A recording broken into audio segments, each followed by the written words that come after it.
Hello, everyone. Welcome to the show. I'm so happy to have you guys here because today I was exceptionally excited for our next guest. I have watched his journey over the last couple years really blossom and grow into the superpower that he is today with his businesses, with his life, with his transformational health journey that is inspiring thousands of people across the globe and a mogul in business as well. So welcome to the show, Yosef, and we're happy you're here. Thank you for having me. Love it. So tell me, let's just dive right into it. How did you get started in entrepreneurship? So I was an international student. I moved down here when I was early 20s, 23, and I just needed to make some money to pay the out-of-state tuition. And eventually, after searching for the what am I going to do? How can I make some money where I have no money and I have a little bit of time in between classes? I ran into an opportunity to sell excess inventory by the truckloads, and I had to learn SEO and so on. I built a liquidation business. First, I started as a broker, and from there, that was basically the seed that got into my head that you can create opportunities yourself. And with a couple $100, I started the first company, but it wasn't just a couple $100. It was many hours every day and many years of learning how to make something happen. And eventually that was the combination that made it happen. I love that. And I remember you sharing about how you got started in the liquidation business and you learned so many valuable life lessons that allowed you to go on to building a $500 million empire in the beauty space. And I'm curious, what are the lessons that you learned in that first business, in your first businesses that allowed you to really build this amazing empire? To be honest with you, it's something I assume every entrepreneur keeps asking themselves, how did I do this? And we start building that puzzle in our head. And those podcasts are really helpful when you get to ask those questions again and again. And every time there's that new thing, oh, well, I forgot about that. I felt like it's a journey of 17 years where the person you are in day one, you're not the person you are in kind of like 10 years later or 20 years later. You just keep evolving. And ultimately, the beginning, the reason it worked was the excitement for an opportunity to get out of poverty, that I can actually build something that can allow me to at least live in dignity. That's how it was. And then the first thing you obtain for me was a skill. I learned SEO. That was my first skill. I doubled down on it. I was nowhere near to have the mindset to build a large conglomerate, but it was the beginning where I was able to create something. I was able to create awareness. So when you take any product that you want to sell, you can make sure that people are going to call you and they're going to maybe buy that product. And eventually, as time goes by, you start learning that, you know what, just because I learned how to do internet marketing, and we're talking about 2004, 5, 6, it was early days of internet marketing when it was, for me, it was all attributed to SEO. I wasn't doing paid performance. I wasn't doing performance marketing, just organic. So the phone was ringing off the hook, but I wanted to grow, and I noticed that my competitors have nothing near the amount of exposure I have, but yet they're much bigger and more successful. And at first I thought it's because there's so many years in business, but after a couple of years, I said, okay, it's really not that anymore. Maybe I'm missing another piece. So you start learning not just a skill, how to create awareness or whatever the skill you obtain, you understand it's not enough. In order for you to have a successful business, it's never an ingredient, it's a recipe. You need to have multiple things. And one skill that you obtain is an ingredient and it needs to be part of a recipe. So then I started learning, okay, what else is missing? And at the time with that particular business, I needed to grow my sales force. And in time, you learn that if you want to grow your sales, you have to increase your sales force. And then eventually, what really made the difference is the product. What am I selling? Can I obtain a contract that no one else have? Can I be exclusive? And that was in my first career, my first company. Overall, you find out that no matter how good you are in marketing, if your product is inferior to the market, it is just a matter of time until your boat is going to sink. And the genius you have in marketing, how about you apply it into product and get that great product? You might not even need to worry about marketing. That will be your marketing. So I needed an experience. I needed to mature. There is a lot of us are talking about mindset, but very little we talk about experience. Experience is what shapes our perspective.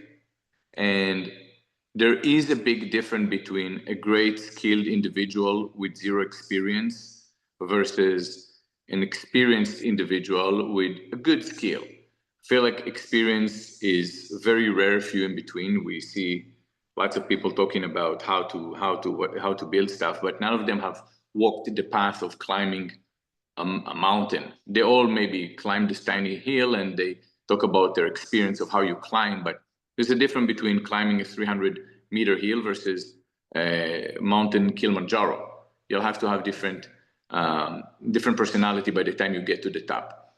And I once love you, that. And yeah. and you're talking about that transformation that you had to go through and that maturity and just really stepping into who you needed to be to build that multi nine-figure business. And what was that transformation that you had to have? Like, where did you need to go? Do you remember a specific point or a specific mindset shift that you needed to have to go from where you were to be like, I am tired of living like this. I want more, so that you would be able to become the person that you needed to build this massive business?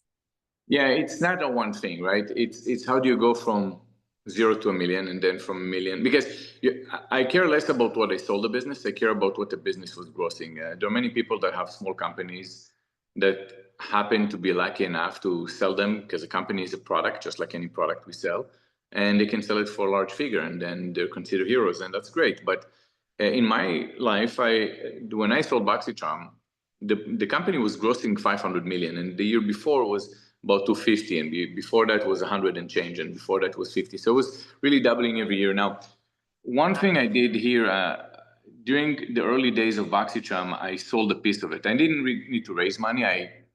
But I heard that I can sell a piece and cash out. It was secondary. Primary is when you raise money and you put this on a balance sheet to grow the business. Secondary is when you take it to your pocket. So I sold a piece of the business and it was secondary. I didn't need money for the business. But when I sold the business, I brought in private equity group, and they're amazing. And I remember early on, one of the guys, I was already grossing $50 million, and I was considered in my family a great success, right? And I remember they've seen it all. They invested in many companies for years and sold them for billions. And the head of the private equity, his name is Alan Karp, he told me something very profound. And he said, for me, it was very profound. He said, look, $50 million business is not a $500 million business. And I told him, no, absolutely, of course.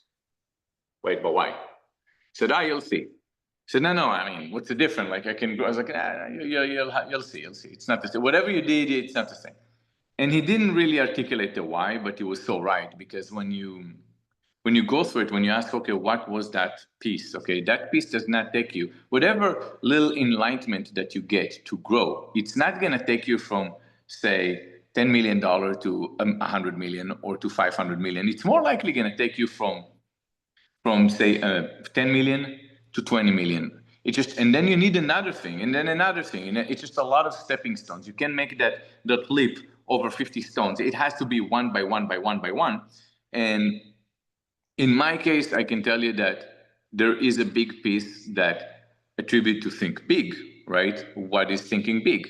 And eventually you keep thinking bigger, and it's around the people that you keep building new friends, new networks, and suddenly your friends are no longer just doing 50 million a year. Now they're doing 100 million. Now there are billions and billions and so on.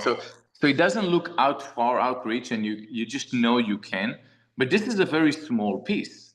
The bigger piece is where you have to obtain new skills. You have to do things you haven't done before. Because if you do the same thing, if I grew the business from 0 to a million, and from a million to 10 and so on, you go to 100 and 500 and so on. If it's always the same thing, then everyone would have done this. Everyone would have had $100 million business or $1 billion business. You really have to do new things you haven't done. And once you get comfortable with understanding that, that's a big leap of move.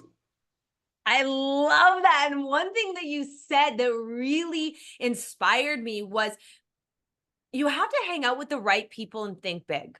That is such common sense, but why isn't common sense common practice? How many of us know that we are surrounding ourselves with people that are thinking small and not believing in us or our dreams? And how many people know that they are believing their limiting beliefs instead of dreaming up these massive, inspiring, exciting, passionate goals?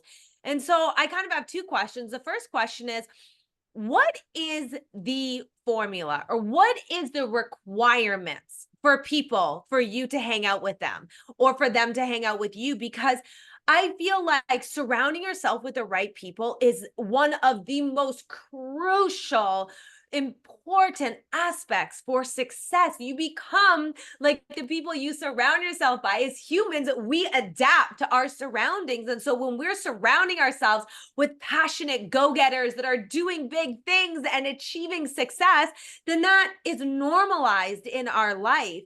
And so what is it that you look for in friends, or what type of requirements do people have to have for you to be like, I'm going to put this person in my life? And nothing changed. I mean, honestly, it's no different than anybody. I don't really put a checklist for anybody. I mean, if you're an interesting person, I'll be your friend. I don't care how much money you made. I don't care about those stuff. There's a lot of connotation where you change your tell me your friends and I'll tell you your future. And I definitely agree with that. Thing is, look, I never really forced myself to be around. It's just the environment. When your business grows, you go into different circles. In my case, there was a lot of interactions with influencers and so on. So, people that pick it up, like, okay, early on, 2013, 2014, people didn't understand the value of influencers. So I did. And, you go around influencers, and some brand owners who thought about this early on moved into the same parameters, and you meeting the same parties, and now you're friends, and we all grow together, and we're just early adapters. I don't think it was more than the fact that for us, business is like a freaking video game that we can't stop playing, Yeah. and we just gravitate towards each other because there's not too many people that understand what excites us. Now, if you tell me about now, it doesn't have to be a business. If you tell me that you have a insurance company, and you have a $10 billion a year insurance company, and all you're going to do is talking about insurance and what kind of ERP system it's going to be it might be interesting for me, but maybe not. I just like to work with people that I'm interested in.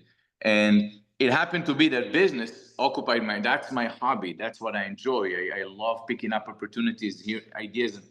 So if you bring me something that might be even bigger than what I've ever done, it might be interesting to me, but I can't promise you that. It might be a little boring. You might be, I don't know, many years above my age, that we cannot connect intellectually. So it's not all about, are you going to bring me benefits? I just want to have fun. I want to build stuff. And through that part, you happen to connect with great people that happen to be also successful. And that's what put us together. I love that. That is so powerful.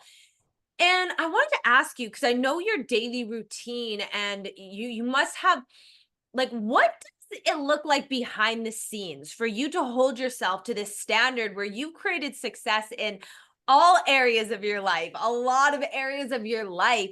What is the standard you hold yourself to? What do your daily routines look like? Like, what's that comprised of?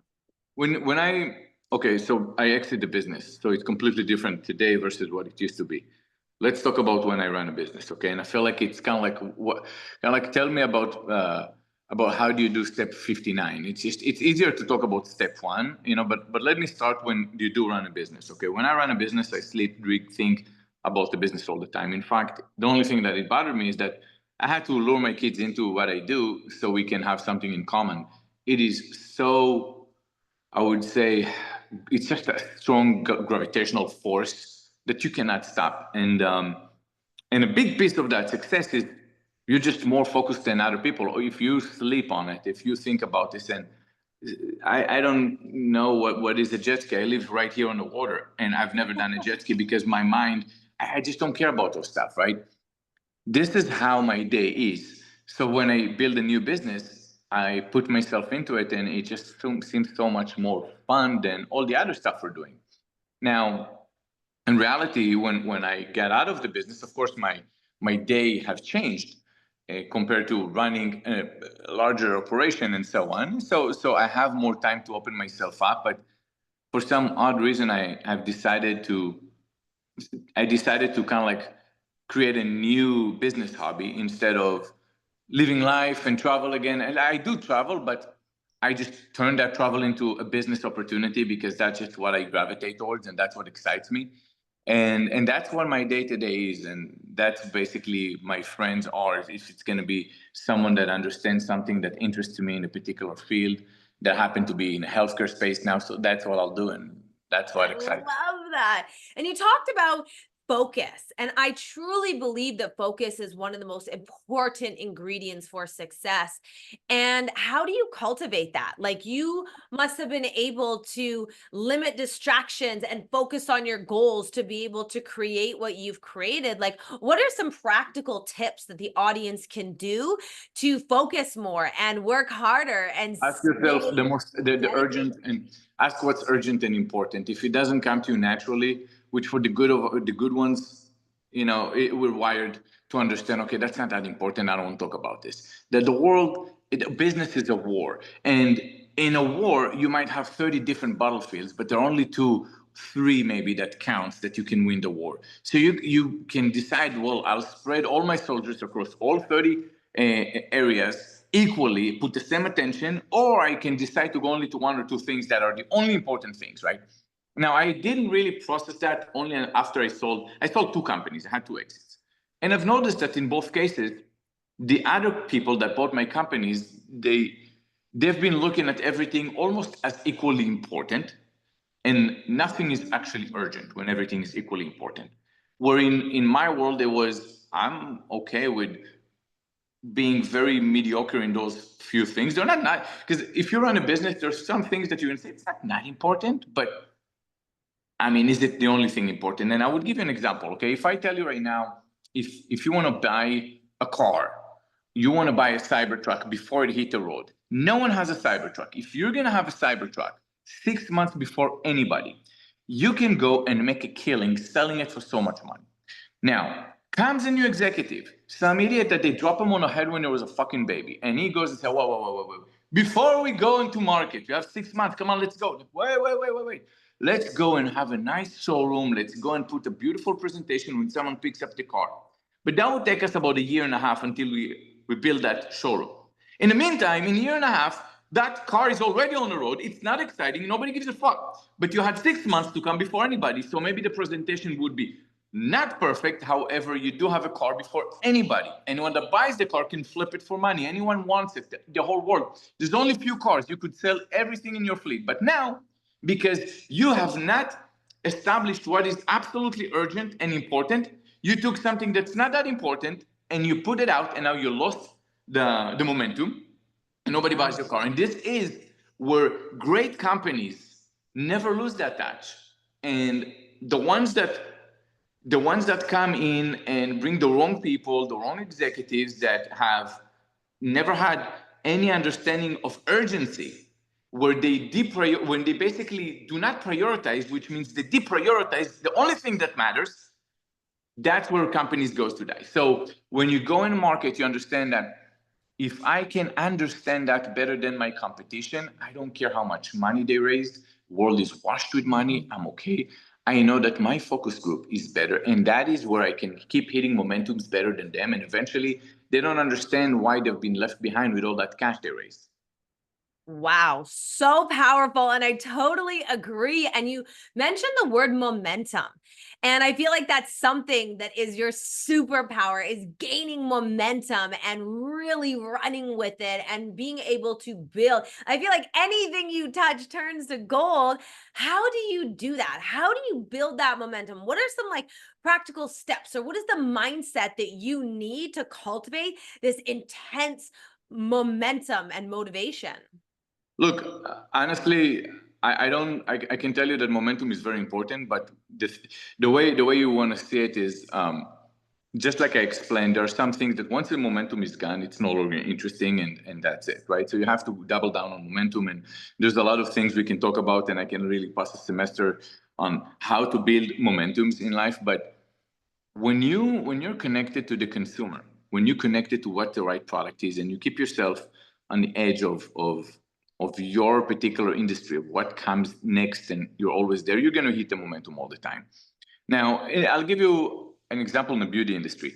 In the beauty industry, the real renaissance of the beauty industry have started in the creation of YouTubers when they started talking about makeup. And I think Michelle Phan was the first one that really created the opportunity for people to say, look, you can create your own channel and talk about makeup. And now it's makeup by you, and no longer people have to go and buy the makeup from MAC in stores and so on. They can buy it online, and they really revolutionized the beauty industry. And I came really at the end of this, where I was able to produce boxes with products from different brands and create that excitement. But that was created, there was a momentum in time where the beauty industry was the #1 trending category on YouTube, but later on in Instagram. So a dude with a beard would see girls doing transformation videos in 2015, even though why would he care about this, right? The algo wasn't great. And that was the opportunity, and I understood that. I knew that is the time to go in. But there's also time to get the hell out, right? Because when the momentum is gone, it can go also, and you cannot sell the business. So the momentum was gone, where the beauty industry has started shifting from being the #1 category to #2, #3, and the #1 eventually turned into people doing ASMR and later on eating food and so on, and eventually went down. And that momentum started declining, so a lot of makeup brands started getting stuck with inventory, and I knew that because I'm on the back end of this. I'm in a box. They call me with all the leftover inventory, and I can help them kind of like put this in the hands of consumer in a secondary way. I understood that it's also momentum to leave. Momentum can be created, but very short time. But you cannot go and change the world, so you need to understand why. So when you run a company, do not step out of the little details in certain cases, because that would get you detached from the market. And that's where you can lose the momentum of jumping off the train. It's not just getting on the train. I love that. Such wise words and such powerful things to understand from the beginning versus now. And my next question is, what would you tell yourself if you could go back and tell your younger self something that would be able to expedite your journey or be able to make it a better experience? What would you tell your younger self? Damn, I would not tell nothing to myself. I would just let myself go through the process and learn all the lessons I needed to learn, all the mistakes I made. Look, you gotta understand, I never did a big mistake like running over somebody with my car. That never happened, thank God, right? I was always careful. So the mistakes I made was just needing some experience and so on to shape myself, shape my personality. I wouldn't take anything away. And if you say anything, I'm going to deprive myself from those experiences. So I rather I wouldn't even tell myself it would all be okay. Many people say I would tell my younger self it would all come out fine. Like, I wouldn't say that. Just stay the way it is. Say nothing. I love it. You're so stoic. It's amazing. It's such a admirable quality. So what has been the one belief that has made the biggest impact in your business or life? If you could think back, what is that one belief, that one thought that really had a transformational effect on your business? Look, in a way, there was a piece where, as much as we say, why do you open a business? And I'll tell you, for the money, to make fucking money. However, once you start making money, once you do have a business, so, well, I mean, what does it mean to make money, right? Does it mean you're going to rip off people? Then I don't want to make money like that. Okay, so it's not all about the money. Even though it's a big piece of it, it's not all about the money. So as long as I understand that I want to make money and that's why I'm here, I do not want to be poor, but it's not an expense of losing my values. And you take longer to grow it, at least in the first business, it took longer to grow it because you have to wait until you really find the right products you want to sell, and you really have to fix it for people that didn't like the stuff you did, and you fix it, and at the end you shake hands and you just deprioritize eventually the money. And ultimately, I feel like the idea for me to grow had to come from a place where I can provide value. Either my product, my service, it has to provide value. And it always came down to, will someone buy it again? Would someone recommend it? Now, my first company, no one can recommend you because I'm a supplier. You keep it as a secret. You take it with you to your grave, or you give it to your kids, and that's it. No one else knows the supplier. But overall, that was my idea. It's like, how can I make sure that someone is going to come back? And that was my pursuit. So it took me about 12 years to optimize the first company, the liquidation business, because ultimately it was all about getting the right contracts that people always wanted and they'll always come back. At that point, doesn't matter how great I am in marketing, I don't even need marketing because the product is better than marketing. And that was something that really drove me. It's like, you come from a background before business where, you come from a household that gives you a lot of. I didn't get money, I didn't get anything in terms of education about money, but I got values. I got the values to say, this is what we are. We want to sleep good at night. Figure it out. Until then, do whatever you have to get by in a good way. Go get a job, but do not go and compromise your name.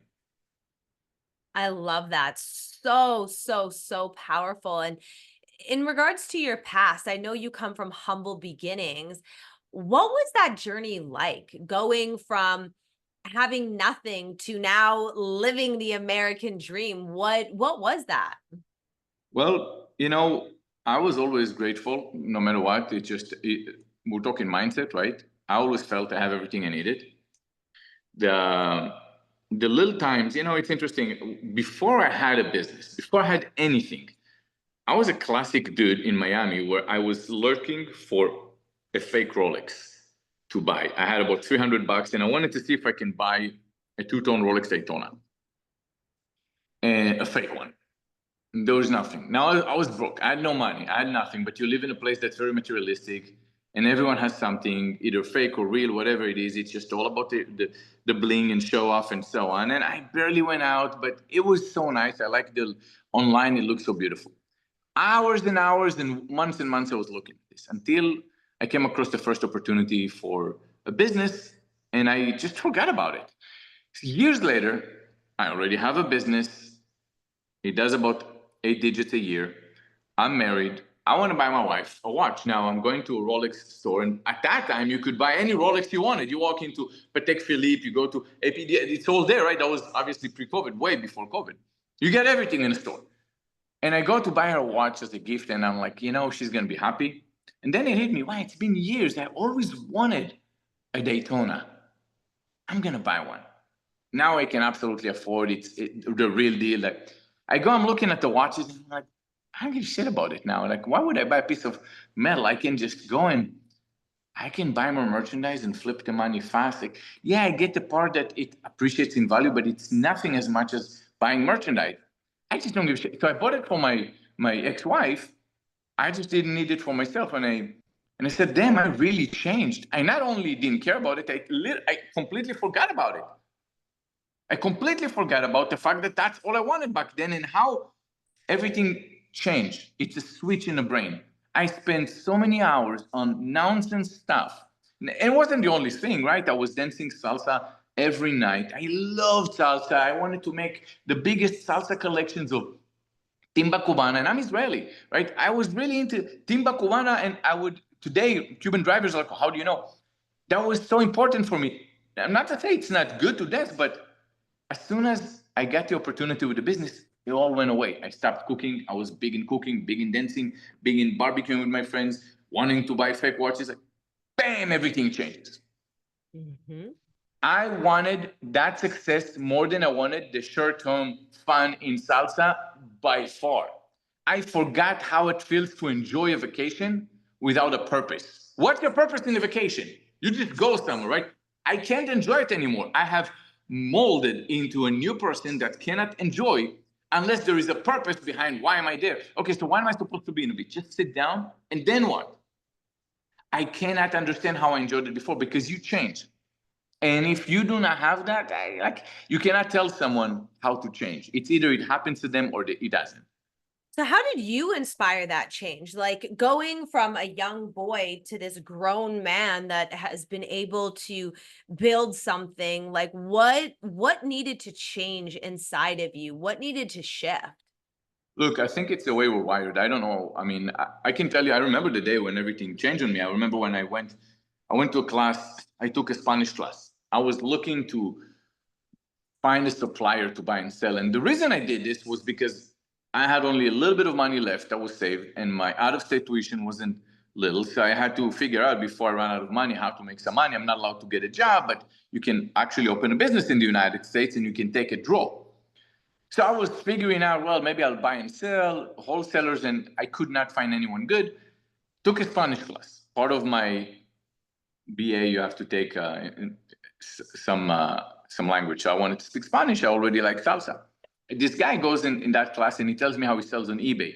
He buys customer return from Sears by the pallet. I'm like, what's a pallet? He explains to me, shows me picture how he sells it on eBay. Then he quits after the first class. He drops the class. So I don't know where he's buying it. I wanted to ask him, but I didn't ask him. In the same class, they gave us a lecture, and they brought a bunch of Latinos who actually spoke Spanish. I don't know what they thought. We didn't understand any word in that lecture. Someone explained to us about yoga in Spanish, and they brought a bunch of yoga lovers that happened to be Latinos. One of those Latinos was this lady, and she's telling me, yeah, I work for a liquidation company. We sell pallets from Sears. That's what I'm looking for. Oh my God. And I'm thinking I'm going to sell on eBay, but she's like, why? You need to buy from where we buy and do what we do. I'm like, yeah, but you guys are buying truckloads. I don't have money for truckloads. She's like, you don't need money. We flip everything. We really don't have shit. Okay, well, what about the warehouse you have? He's like, yes, when you buy, we drop it in a warehouse, and until you come and pick it up, we show it to other people. That's how we keep rolling it. We're just brokers. I said, okay, that's cool, but you see, eBay is a marketplace. I don't need to promote it. I just put it over there. How do I get people to know about me? And she said, well, that's SEO. We have a guy that does it. That's what SEO is. You see, those are the paid results. Those are the free results. Like, fuck, this is just an algorithm. It's an engineer that wrote a code. I'll figure it out. I'm a fucking machine. That changed my life. There was no inspiration of you can do it. No, it was, this is exactly the blueprint of how you can make money. If that doesn't inspire you, don't open a business. But now when I heard that, I felt in that moment how my life will forever change. It was the most impactful thing I've heard at that moment until I had children. But at that point, I was completely different person. For the next few years, all I've done, I'm sorry. Did I lose you? Okay, I'm sorry. No, we're here. From that time, all I've done was learning how to code a website. I didn't know before. I had to build a website. Back then, there was no Shopify or anything like that. It was much more scrappy. You had to figure things out yourself. There was no like platforms that build this for you. And I had to learn SEO. And I remember the moment, and it wasn't about, because most people ask me, what does it feel to get 500 million? I mean, I had partners, so I didn't get the whole 500, but you get a nice chunk.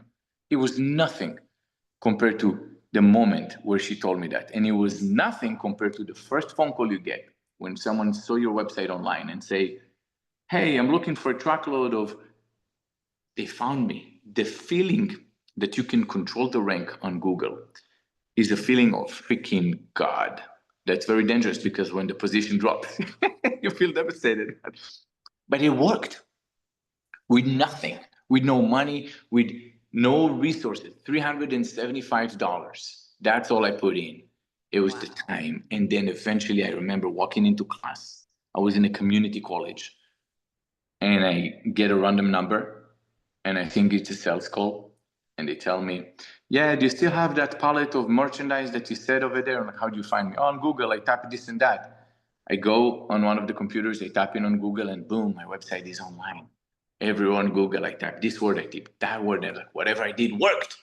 And at that time, you didn't have all those gurus, courses you can buy online. No, you got to fucking figure it out yourself. Maybe there's a forum online and some people talk a little bit. None of this existed. Today, you just say, I want to open a website. You have endless of results of people selling their courses and masterminds and none of this. I didn't know who Tony Robbins was, nothing. It was specifically targeted to one particular segmented industry in the wholesale business. I got what I needed, which was you can do it. It's SEO. You can be there for free. Now figure it out. That's all I needed.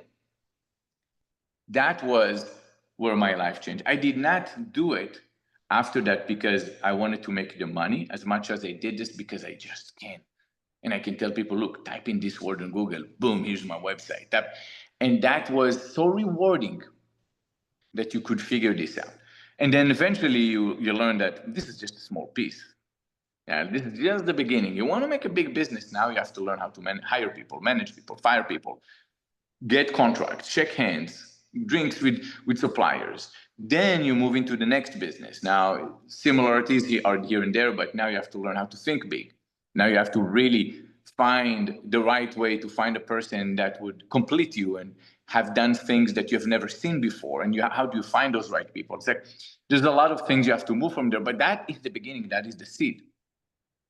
How did you learn how to think big? Like, I feel like so many people are challenged with trying to dream big and then these limiting beliefs coming in and dampening their spirit and creeping in this voice that they're not good enough, they're not educated enough, they're not skilled enough, and so they shrink and they contract. How do you think big? How do you keep this motivation? Like, what is there any practical things you do or Yeah, I mean, look, honestly, anything that it was a can lot more even simple help? than you think. It was a lot more simple than you think. It was a multi-step solution.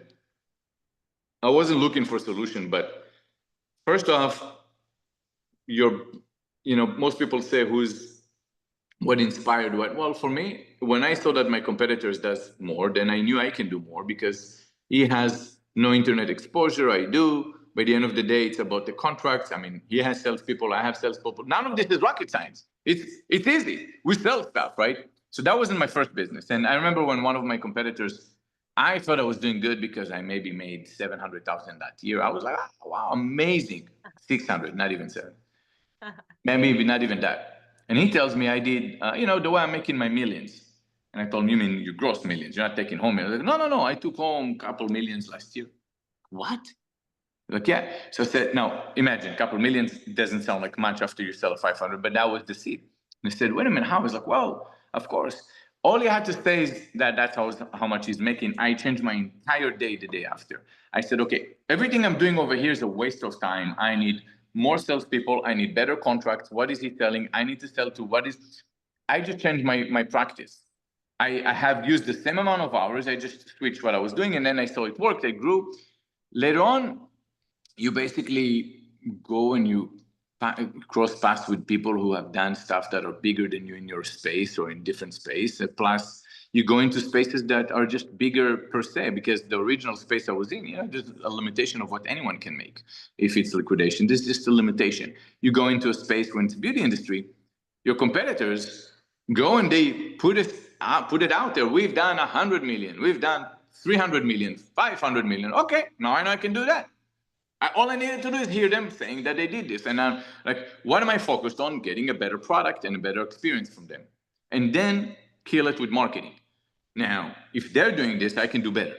So, and that's how you grow from there. It doesn't have to take much. It doesn't have to be something epiphany. Look, if you're telling me that you have a little website that sells smoke detectors only in Idaho, and Boise, Idaho. That's it. You specialize only on that. I'll tell you now, you're not going to make 500 million a year. That's just too small of a business. You're going to have to branch out. But if your space is big enough and you don't know where the top is, but you know that someone else not as good as you, at least in your mind, you're saying I'm better than anybody because I am.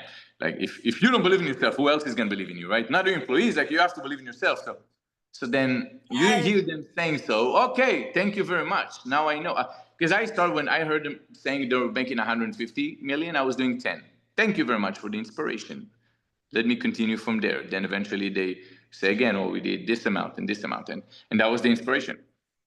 Yes. And I love that you said, if you don't believe in yourself, nobody else will. I think that is one of the biggest foundations for success is believing in yourself. And it sounds so cliche, but I truly think that the biggest thing that holds people back is they have these limiting beliefs. They have imposter syndrome. They don't think they deserve it. They don't think they're worthy of the success that they truly want deep down inside. And one quality that I admire about you greatly is your confidence and this rock solid belief in yourself, knowing that your dreams are possible. And so, what is it? Like, how did you develop that confidence? How did you build that unshakable self esteem where when you open your mouth, I can feel the certainty? And I think that it's something that is it's so important for people to cultivate, and you have so much of it. How did you develop this confidence? How did you develop this rock solid belief in yourself? To be honest with you, I don't know. I don't know how to answer that because how much is it the way we're wired versus our environment or our us inspired? Like I don't look at myself in the mirror and say you're good, you're good, you're good. I don't do those stuff, right? Maybe some people do. I'm not one of them. I just walk in, I do it. If I have to fix it, I fix it. I fell fast. I'm just very, very freaking determined. I don't freaking stop. If I needed to get a contract, I will work on it for years. I just remember that. Are you willing to sit down for 24/7 for years for maybe like I do? Because I will until I die. If you are, because I know most people won't, even my competitors. So that's the way I function. And I'm okay trying until I'm dying. Like it's okay with me. I like the process of it. So try to beat me on this one. Now, by the end of the day, when you ask yourself what takes a reason, like how do you take a group of people to march with you into a bottle? What do you do to make all of them better than the other competitors' employees? Not employees. I need to make sure that I take everyone with me and we inspire each other. But how? Why? Okay, how? Some people just have it. Some people are wired like this. There's literally courses of leadership that would say, okay, a leadership should speak in a certain way, certain tone. However, everyone will tell you that they're doing this because you say, in lieu of having a natural born leader, what do you do? Then there are a couple pointers that you have to give people.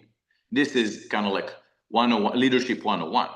But if you have already a natural born leader, someone that is dedicated, someone that has that, it's going to work. Now, in my case, I just don't stop, right? I like continuing what I do, and it drives people. It drives because they see. Now, I feel like ultimately, if I had a product that I know nothing about, I keep hitting walls. You have exploratory matter. At first, you don't know your business very well until you figure it out. But let's just say you just stop. You don't figure it out. You don't know where it is. After a while, that motivation goes away, and after a while, people are going to start leaving, and you might close shop. That can happen. In my case, it didn't happen because I chose battles that I thought I can win, because I thought I can get a glimpse of what's going on and I understand it. So I got into something I feel I can beat.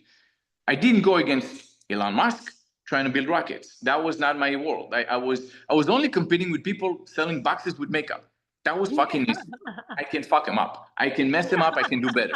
Like I'm not messing up. I'm not going against Zuckerberg or technology on a different level and cutting it. No, that's not what I'm doing. I'm just trying to sell better makeup than other people, and I promise you I'll do better.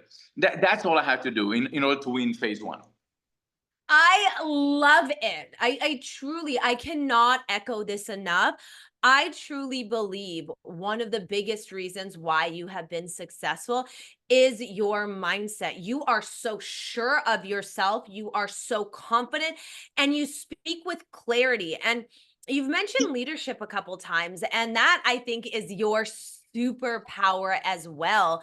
I think that because you have such a certainty in yourself, other people are inspired. Like, you are inspiring me right now just by talking, just by like the things you're saying when you're like, I will outwork, I do not stop, I am relentless. And I just really have to give you your flowers because it is so freaking inspiring. And I love it because when you stand in your power and you show people what's possible when you work hard, it gives every single person that is watching in your footsteps that you don't even know is watching you, inspires them to authentically own their truth, and it gives them hope and belief and faith that it's possible for them to. Because without belief, without faith, without hope in that outcome, it is impossible to get there. So I love the confidence. I love the certainty. And I want to ask you something as well. with this level of certainty, sometimes it's hard to speak your truth in rooms where people don't match that level of certainty. If you've experienced any like backlash, how do you get through it? How do you remain confident? How do you stay true to who you are? Because I was just talking about this, and I think one of the biggest reasons why people do not become their most authentic, truest, most successful self is because they're scared of haters. They're scared of speaking their truth. They're scared of being too confident and being villainized for it. And I am just such a believer in standing in your power and owning it and be confident in who you are and not being a wallflower, not dimming your sparkle so you don't offend people. How do you do that? How do you deal with that? And what keeps you moving forward? I mean, let's be honest. I'm not doing anything wrong. If you just sell makeup and that business doesn't work, okay, it didn't work. Let me try something else. No big deal. Like, I'm not embarrassing myself if I tried something that didn't work. I had something else in the past that worked. This one doesn't work. I fell fast. It's okay. I had that thought when I started BoxyCharm. When we started, the original concept that we had wasn't great. We had to modify. But I gave myself 12 months to see proof of concept. If I see that it doesn't have to be profitable year one, but it had to make sure I had to see proof of concept. And if it doesn't work, it doesn't work. I never really thought about it, but everyone can be worried about other people's opinion. It all depends. If you're worried about people making fun of you because your business didn't start, don't start a business. But it's different compared to someone, I don't know, did something bad and touched a little kid or something like that. You better feel bad about that shit. Like, you deserve that social discrimination, that social cancellation or something like that. But to be canceled. Yeah, fuck yeah, for sure. Yeah, but I didn't do anything wrong. I'm just selling stuff. You want to buy, buy. You don't want to buy, get the fuck out. Like, it's all good. And by the way, it happened, right? When I started BoxyCharm, the first box we had no idea what the fuck we're doing. We were selling a box that the products weren't great. So the first few influencers said, oh, that's beautiful. Until one of them said, oh, it's for garbage. And she was right about everything she said. That was the best review, because now I know I get to call her. I mean, she went on and on and on saying what kind of human beings do it. And then she called me a bad person, and whoever thought about that fact that it's good. Okay, now you're exaggerating, but I like the fact that you told me it's not good and why. Now I can modify and I can make it better. And that was important. And I remember my ex-wife was helping me at first with the company, and she was feeling very hurt when she heard that negativity, because one influencer brings another one and suddenly everybody wants to talk about you and negatively and so on. She said, no, don't watch those are mean girls. And I said, babe, I need to listen, okay? I need to learn why. Yeah, but no, she's talking about us and what kind of human beings are. Yeah, but after that, she's gonna talk about the makeup. Let me listen so I know what to correct. And that was important for me. I didn't care that she's talking about me personally. I don't have any problem with that. Girls can get mad. I don't care. I'm just trying to get better products in the next box. Next month's a new box. And a good thing is, I remember that one of the girls that worked for me, she was telling me she was a government girl before. She was working for senators and so on. And she said, there's a rule in politics. Whatever the scandal is, it's 6 to 8 weeks. Almost as bad as you can imagine. Within 8 weeks, the world forget about it and you can move on. You can do it again. So I said, okay, so I have a 2-month cycle coming out of a bad box. And that was so true. I mean, we would come up with, sometimes what you want to build is not what you actually build, because you'll have a box with 5 makeup items and there's always 1 or 2 hero items. And sometimes the hero item doesn't come, or it comes broken, and you have to find another product at the last minute. The composition of the box, the entire integrity is gone. You got to ship a box, people pay you, but it's not what you wanted to. So you compromise on something else. So it's not a great box. And they're putting you out there. You live and die by social media. You grow on social media. So I knew that, okay, this month is going to be tough. Next month, a little better. In 2 months, people will forget it ever happened. Totally. That's it. Wow. That is such a powerful story. And I love the way that you look at it, because again, this fear of being judged, this fear of rejection, this fear of being canceled is so prevalent in society today that it is stopping people from getting started. And you said something so important. You said that people will forget that as if long it bothers as you you, have they your will forget, values. right? people will forget, and it's a small amount of people that are very loud if it bothers you. You gotta understand, I was targeting female consumer for the most part, right? You have some men that apply makeup, but majority it's female. Female is a very interesting consumer, you have to understand. Very different than the male consumer. Now, I've seen this in the liquidation. I was liquidating Macy's, Sears, and all that. And I remember asking, I barely saw like returns. We would liquidate returns for Macy's. So those who don't know, Macy's is a chain store with lots of brand names and so on. And people can return products in the United States. Back then, you had 6 months to return products. Today, not. There was always customer return for women in truckloads and truckloads of availability. You cannot get enough of those. Men and kids, almost never. And I remember I asked one of the guys in Macy's, I'm like, why don't you have more men? And he said, well, you have to understand the difference between a male consumer and a female consumer. A man wants to buy a belt. He walks into Macy's, he buys a belt, and he leaves. That's it. And a woman, if she walks in, she might walk in just to look. She doesn't even want to buy anything, but she's going to go out with 4 items. Then she can wear them for 2 months. And after 2 months, she had bad period. She hates everybody. She feels ugly. She returns everything. Man, if that's not exactly his side, he's too lazy to even go back and return it. He's throw it away. So the female consumer is so different. They're so emotional, so hormonal about everything. And it was good, and there's the negative side that they can be very mad if they do not like your this particular product. But when they do like your product, they don't shut up about it. They tell everybody. They'll build a their tribe. Mom, their sister, their neighbor. They just talk and talk and talk. It was like talking about this all day long. I did not have to pay Facebook for marketing up until we grossed 250 million in sales. Everything was words of mouth, social media going viral, influencers. That's it. I love it. It was that much. That is very profound to understand. When you get the girls what they like, it's not like a man. And a man doesn't hoard stuff. Women had been with us for years and would not cancel. Every month, another eyeshadow palette. Every month, another, and they would not cancel. Men, they asked me, why don't you do a men's box? I'm like, but what? Show me a guy that doesn't stop talking about those. Like, what? What am I going to give a man that he thinks he needs every month? Nothing. You get an ox. Great. I get an ox. What else? What else? There's not too many things that you would think you need. Just women is a different group, and they drive the economy. So you understand it so greatly that it's just wow. Like some of the things you've said today, I will never forget this conversation. It is so insightful and profoundly understood. So thank you so much for that. And you said something at the beginning of this conversation. You said that I stake my business on values. And I truly do think that is one of the reasons why you have been able to get through the challenges in business, through the hurdles, through the struggles, and still come up on top with confidence and with the belief in yourself. And so my question is, how have you been able to build this mindset of unshakable confidence? Like, let's say somebody that's listening is like, I want to believe in myself more. I want to dream big. I want to have this unshakable confidence that he has. How do they do it?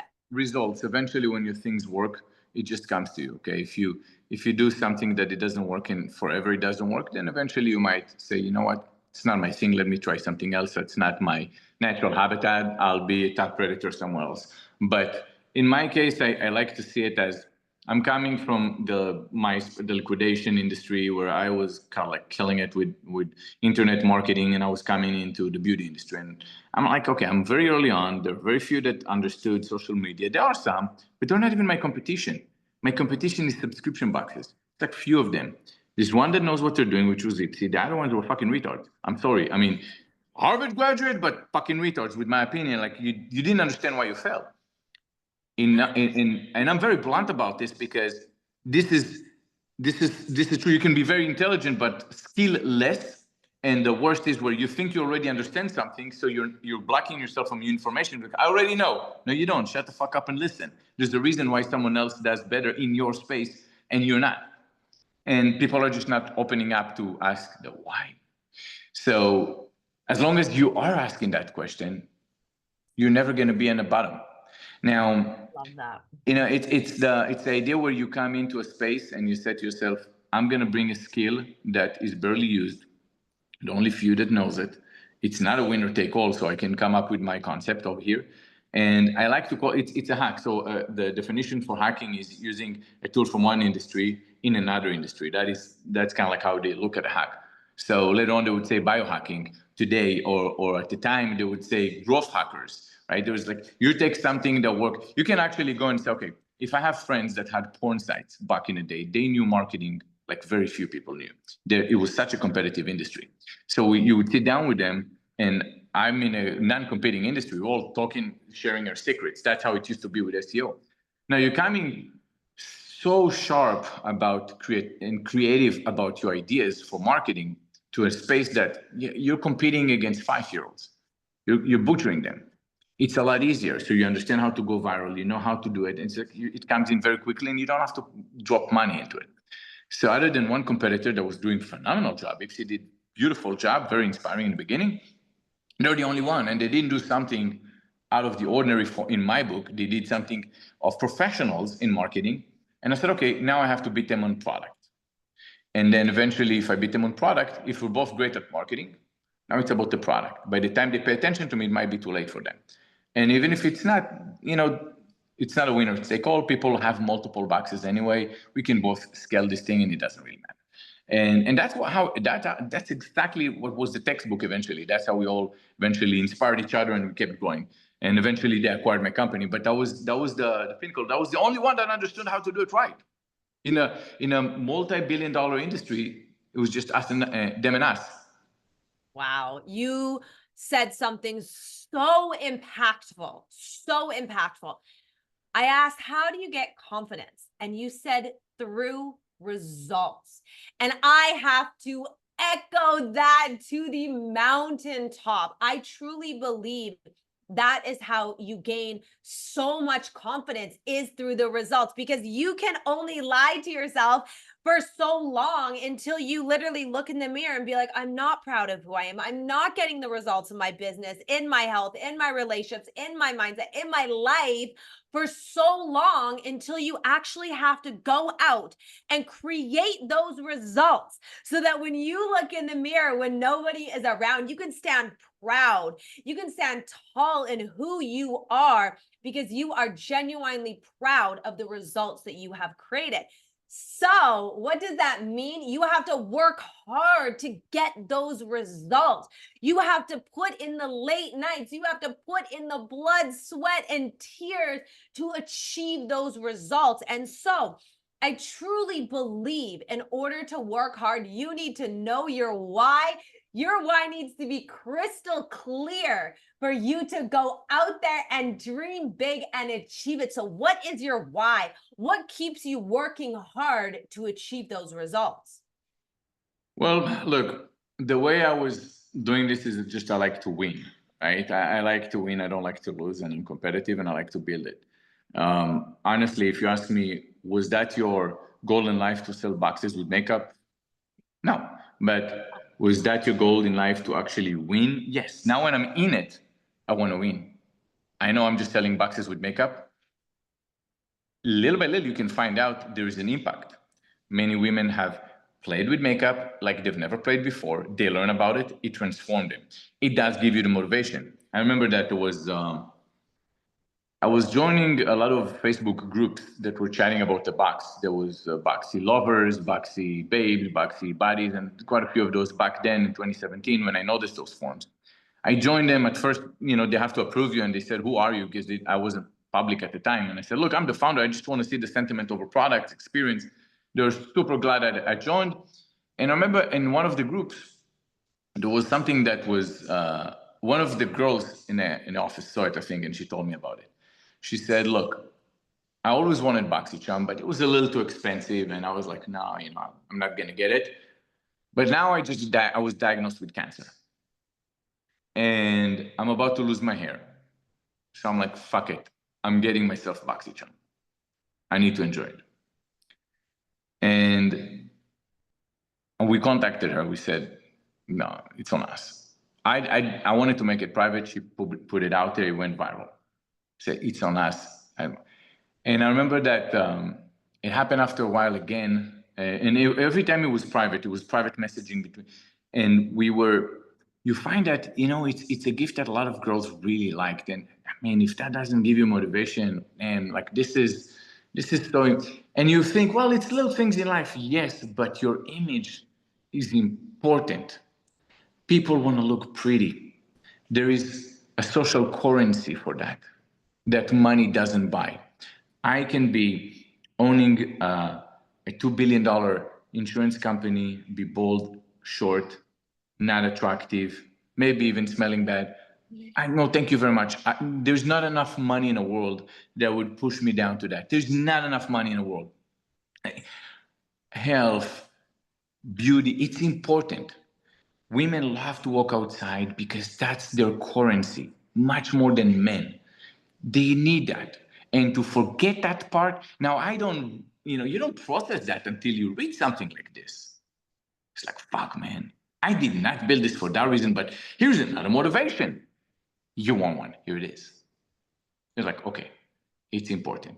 So this is things that you do first for one reason, because you say, well, there's a lot of money into it. I can do it better and I will win. And that's a great motivation to start. Eventually, there's another one, and you build camaraderie in the office. That's big.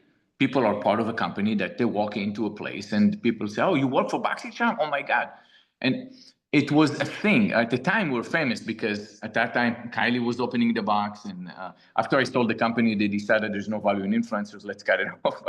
They bought it. That's their problem. But during the time I was running BoxyCharm, I mean, I can tell you it was very popular wherever I would go. Whenever women would know BoxyCharm, men too, because a lot of the girls would buy that. But when you work for a company that people are aware, I remember when I needed to hire a data scientist, because when you grow, when you consider how to build a box, is nothing like when you're small. If you have, say, 100,000 members, it's not the same like having 1 million members, because you have to understand that not everyone has the same affinity for makeup. So if it's 100,000, just give them colorful eyeshadow palettes every month and they're happy, because those are the ones that would be the first one to come. But when you have 1 million, those girls don't want eyeshadow palettes every month. So now you have to know what skincare, what shades of foundation to give them, and so on. So we have to know who wants what and when. And I needed a data scientist for that. I needed to take it and process that data. And it was very hard for me to find a good quality data scientist, because I had to compete with freaking Amazon, Google, Tesla, all those. So that's where they want to work. They don't know what is the subscription, but they don't know anything about it. So I brought in a brother of a good friend of mine from Israel, and he was a rock star. Now I had to interview some people. I had before him one person. It was disastrous. I understood why Google didn't take him, because he had to choose between us. But when I spoke to him, that guy was brilliant. He understood the core of the business. But he didn't want to work for me because, like, no, I'm doing something else with AI for a German company. I'm there for 4 years. And I had to go and convince him to leave that company and come over. And it didn't happen until I flew him over here. And he saw the office. He's like, damn, that's a really big, impressive office. I'm like, I know, you think we're still like the little kids when we were playing back then. But now, this is it. But what really sealed the deal was that the Uber driver that had to take him to some place, I went with him on Uber from point A to point B. I had to get off. He called me after, and the Uber driver asked me what I do. I told her I'm the owner of BoxyCharm, and she was, oh, nice. As soon as I left, he said, dude, that girl freaked out. She called her friends, and she said, that's the owner of BoxyCharm. And then he asked her, is it known? She said, of course. And then when he got to his hotel, the reservation was under BoxyCharm. The girl knew BoxyCharm over there. And because people knew, he decided, fuck it, I'm going to quit my job. Apparently, it is a serious company, just because people knew. Wow, that is so powerful. Thank you so much for sharing that. And I'm so honored to watch your journey and just know you. I know we met on Clubhouse years ago, and ever since the first time I heard you, every time you speak, it's so inspiring. There's so much value, and I love how direct you are. I love how intelligent you are. I love how you understand the big picture of things. I absolutely love your confidence. You know who you are, and it is infectious. It is inspiring to be around you and just and again, I echo that it gives people permission to be themselves because of your certainty. So I'm so grateful for you. I'm so excited for our listeners to get so much value from this podcast and inspire them and give them tools and hear the stories of how you went from where you were to building a $500 million company. And it truly has shown in this podcast how you did that and what you went through and how you got back up and how you just stayed true to yourself. You stayed true to your values. You wanted to win. You worked harder than your competition, and you never stop believing in yourself. So I just feel so grateful to know you. You're such an inspiration. And I know that you're also working on a couple exciting things right now. If people want to get involved with what you're doing, what can they do? And what can you share with us on what's your next, what are you working on? What do you find exciting right It's now? gonna come out. It's gonna come out. I'm gonna go and have this when it's ready. You're gonna know. Definitely, it's. I've been in a healthcare space journey. I feel like there is something to say when when you have access to information earlier than other people and cash before other people. There's just little communities that figure out new things that work in biohacking that they're coming together now, and it's going to be democratized. It's only touching a small piece of what it is. Everything you see online right now, it's a very small piece. A lot of us are like have tried and used ourselves as guinea pigs for quite a few things, and some of those molecules are making miracles. It's in a functional medicine category, but I decided to put something together because it was something that it made a big impact on me. So once it's ready, you're gonna know. It's definitely gonna play. It's gonna be a new thing, but I feel like anyone that goes into a new journey of health, I would really advise start looking into biohacking, learn about peptides, learn about listen to certain people online that are less traditional in their medical space, and you might find yourself in a much better place where you are in a health journey. I love that. Well, I have watched your fitness journey as well. It has been such an inspiring journey watching you get in the best shape of your life. And I'm so excited for you to share this with people. You know, I'm obsessed with biohacking as well. I'm a big believer in taking your health and longevity seriously. So I'm so excited for that journey and for the world being able to experience what your next big project is. So how can people reach you, share your social media, your contact Sure, my information? Instagram is YFL Martin. And that's where I'm at. I'm barely on TikTok. I mean, it's the same handle, YFL Martin, but I really use social media. It's Instagram, and I mostly post stories, not necessarily post on the feed, but sometimes I do. I love it. Well, thank you so much. This was Thank you amazing. for having me, Brittany. And I just feel so fired up right now. Thank you so much for your wisdom. Thank you so much for your valuable time. I'm here for you anytime. Glad to chat. It was amazing. Great questions, by the way. And every time I get those questions, it takes me, it helps me put another piece in the puzzle where you ask yourself, and that's what every founder does. How the fuck did I do it? This is what helped us. I mean, this is not obvious for us, and it's not something that, at least for me, it wasn't obvious. I still feel like I live in a dream. I'm not gonna lie to you. It's just I remember where I came from. I don't forget that. So coming in, talking to you, I appreciate that, and you're equally amazing. I do remember how we got connected on Clubhouse, and you build yourself a large community within a second, and you didn't have to go negative on anyone, create drama. You really actually brought value, and that's different because a lot of people, I mean, they come because of personalities or so on, but some people just really bring value, and they said, look, I'll put things together. So that was absolutely important, and I'm glad we get to be friends since then. I love that. And that's something that I think is so important to me. I agree with you. A lot of people will go into this low vibrational toxic energy and just sit there and create and create destruction.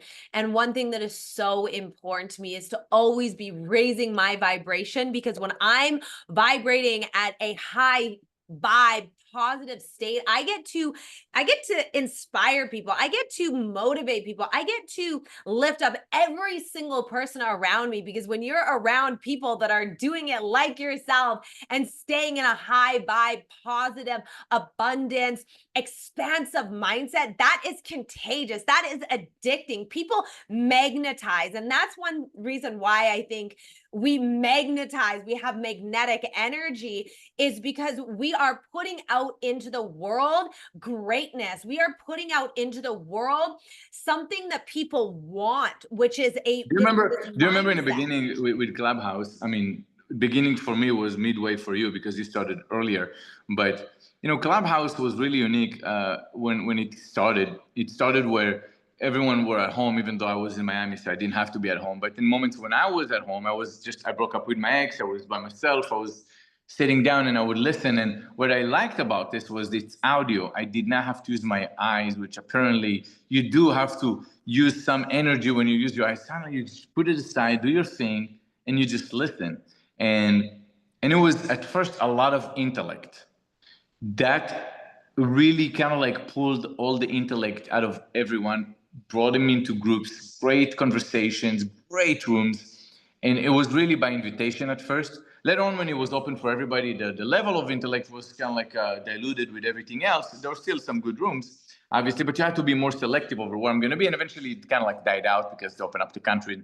No one was there, but it was a really great momentum. And I mean, I wish you came to the parties in LA when and but it's Nicole not was too doing those late. parties. Oh man, it was amazing going running into everybody, and a lot of them you see them now on Joe Rogan. A lot of people that were unknown at the time, I but know. Eric Weinstein and just so many people, Naval. Suddenly you see them on Joe Rogan. Suddenly it's like it was amazing to go and see that transformation, and we would all go and throw a party and just get together all of a sudden. It's like, oh my God, this is great. That's you, and you get to see people in person. That was a great time to live. Okay, let's do this. Me and you are going to throw some Clubhouse Let's do reunion that. in-person get-togethers. You heard it here. Let's do it. Let's bring together With all the these OGs, vibrant, yes. bright minds. That'll be awesome. That'll be awesome. I love it. I love it. Well, I'm so excited for many more inspiring chats. I'm excited to come to Miami, and it is going to be the most amazing 2025. So I wish you so much health, longevity, prosperity, success. And I truly hope you understand how many people you've inspired along your journey. And I wish all the amazing energy, all the inspiration, all the positive vibes, all the motivation that you've given to people, and just the sheer belief that you've given people, showing them what is possible, comes back to you, because you're such a bright light. You are absolutely hilarious. This was one of my favorite conversations I have ever You're embarrassing had. me now. Thank you. Embarrassing me. Thank you. It was awesome. I love you. And let me know when you come to Miami. Yes. And guys, make sure you guys subscribe, follow him on Instagram, and we will see you soon. Bye, guys. Bye. Finished?